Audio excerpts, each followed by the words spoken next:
Alright, let's be completely honest. Most people are horrible at Forsaken, but it's not a skill issue. Well, okay, sometimes it definitely is a skill issue, but there's way more to it than just a skill issue and why people are bad.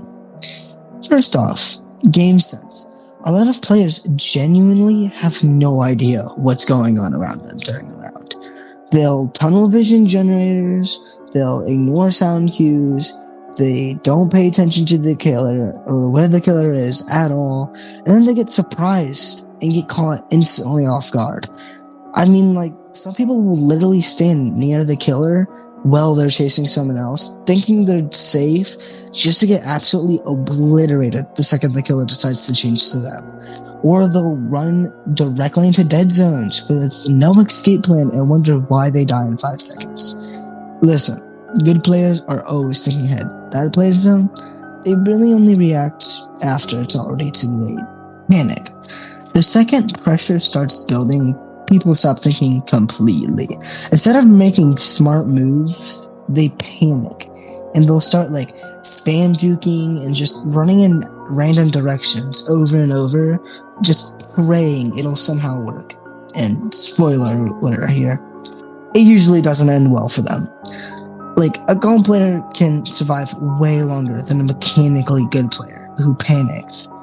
Forsaken punishes bad decisions fast, and panic creates a lot of bad decisions. Third, Forsaken isn't a solo experience at all, but for some reason people play like it is. No coordination, no awareness of teammates, just complete chaos here and there everywhere. It's insane. You'll have players leading the killer directly toward teammates doing generators and refusing to help low health teammates because they only care about themselves surviving. And then everyone sits there and wonders why the whole team collapses just 2 minutes into the round. Good teams will create pressure together. Bad teams, well, they'll accidentally sabotage each other and kill each other. Fourth thing, there's so much overconfidence in people. It's probably one of the funniest way people will throw games. I mean, some people think they're untouchable after just one good chase.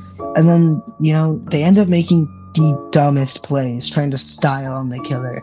I mean, they'll sit there and guess blocks at the worst possible time. They try and show off their ego or intentionally stay near the killer for too long just to look cool.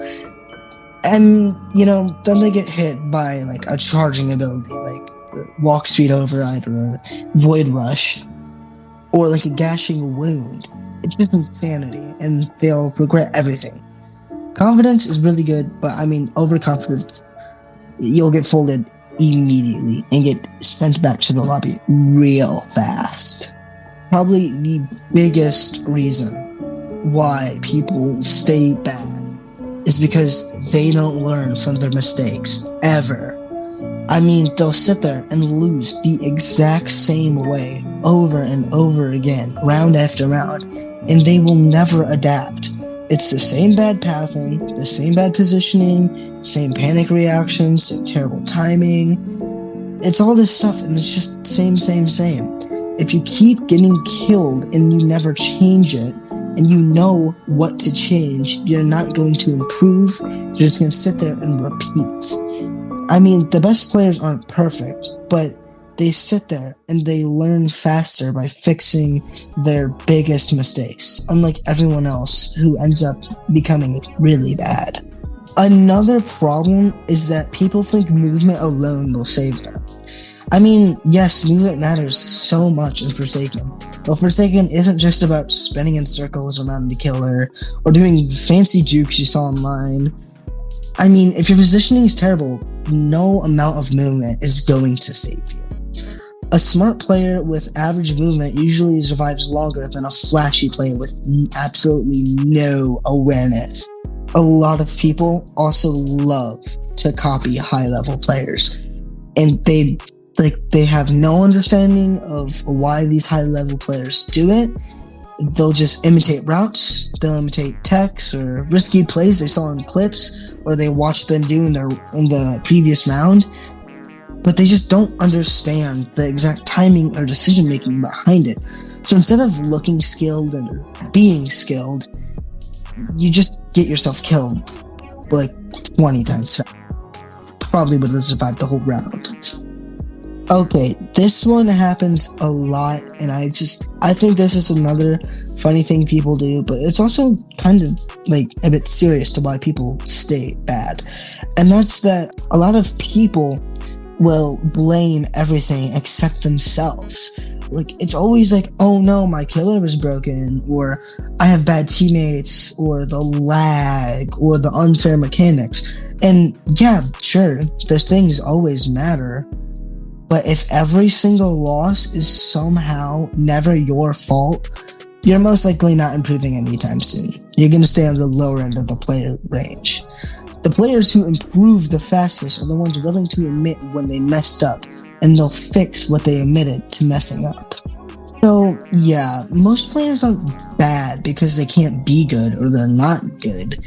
They're bad because they don't slow down, they don't think, they don't adapt, and actually learn from what's happening. If you can fix even a few of these problems, you're already ahead of like 80% of the Forsaken player base. And honestly, that's what separates decent players from genuinely good ones who know what they're doing. I know this is a short video, but I just wanted to kind of get this out and show everyone a bit of these reasons on why a lot of people are bad and how they can become way better. So thank you for just sitting here and taking your time to watch this most likely horrendous video, because I know the audio quality isn't that good, but I had to work with what I had. See ya.